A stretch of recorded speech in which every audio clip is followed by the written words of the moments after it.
having a nice day. So today we're going to have another section of your book. We are going to study the grammar for the first time in this term, and I hope it's going to be easy for you.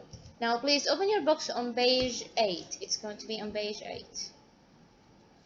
Okay, so we're going to have the grammar of another, other, and others. I know that you have heard of them before. Now we're going to know how to use them properly. The first one is another, and it means one more or an extra or an additional. It's one thing, one extra thing only. Why? Because I use another before before a singular noun. For example, we have another book for you. Can I say we have another books for you? No, I can't. Why? Because I have another, and I know that I only use singular now, one. Okay? Okay. Now, this one, if I want to use another as an adjective. Now, if I want to use another as a pronoun, I should end the sentence, for example, end it with another. When I say, I have one pen and I need another. Another here, at the end, it's going to be a pronoun, not an adjective. Okay? Number 2 is other. We have other books for you. I use other, and then I use the plural not the singular. As you can see, we have other books for you, and it ends with S. That means it's a plural. Why? Because I have other, and I use other only before the plural nouns. Okay? And also other mean more in addition to the one or ones already mentioned. Okay? The last one is others. It's very easy. The last one is others. To replace other and the plural noun, I can use others to replace this whole form. How? I'm going to say, for example, these shoes are too small. Look at the answers, the questions that I'm going to ask using other and others. Do you have any other shoes? Other plus the plural noun. How I replace it? By saying, do you have any others? Easy? It's very easy. So again, another before a singular noun. He wants another book, singular. Other before a plural noun. He wants other books. To replace this whole thing, I can say, he wants others. Very easy, and you're going to find it on page 8. Here, I needed to read the examples that is written here to understand it.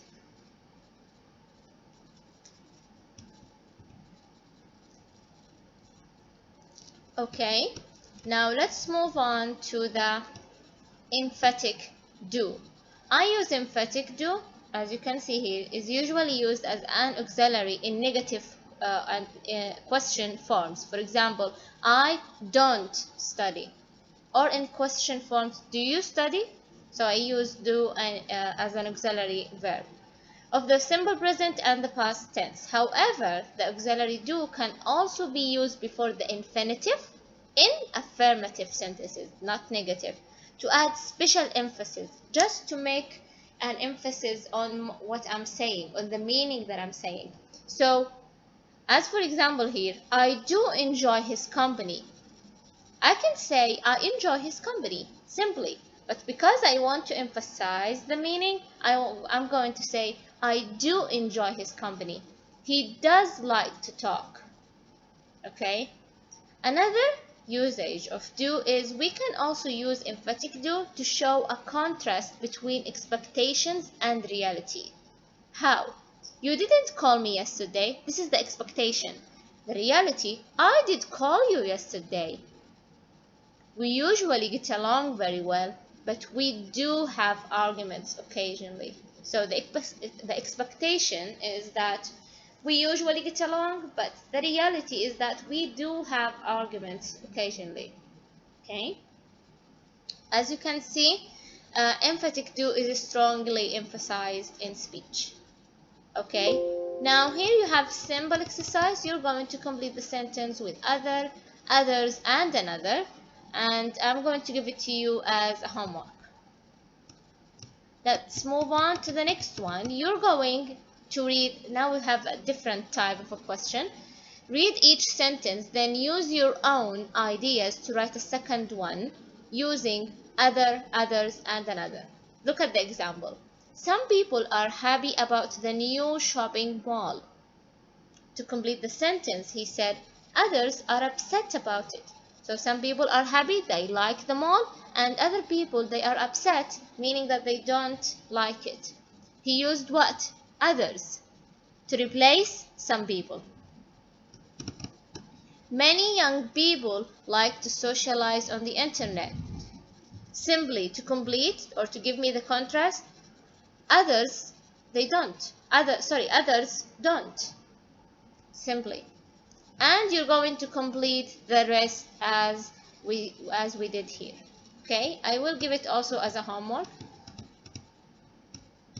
In this exercise, you're going to rewrite each sentence adding do, does, or did for emphasis. I feel tired. And to rewrite it again using one of those, I do feel tired. I hope you get better quickly. You're going to say, I do hope you get better quickly. So I use do and does if the sentence is in the present, but I use do with the plural pronouns, and I use does with the singular pronouns. And I used it in both of them, but it should be in the past. Okay? Also as a homework, match the sentence beginnings and endings. Rewrite the sentences adding do, does, or did for emphasis. Now here you're just going to match. Number one, we don't usually watch TV, and the complete of it is but we watch that program. So he completed by adding do and does. This is the completion of the sentence, but he said we don't usually watch TV, but we do watch that program. You're going to match, but also after you match, you're going to add do and does or did to those sentences. Also as a homework. So this is all for today. It's very easy. Try to practice more in order to understand more. We can answer it now, all of it, but I need you to, or I need to make sure that you understand it very well. And please, if you have a question, I need you to ask me. And have a nice day.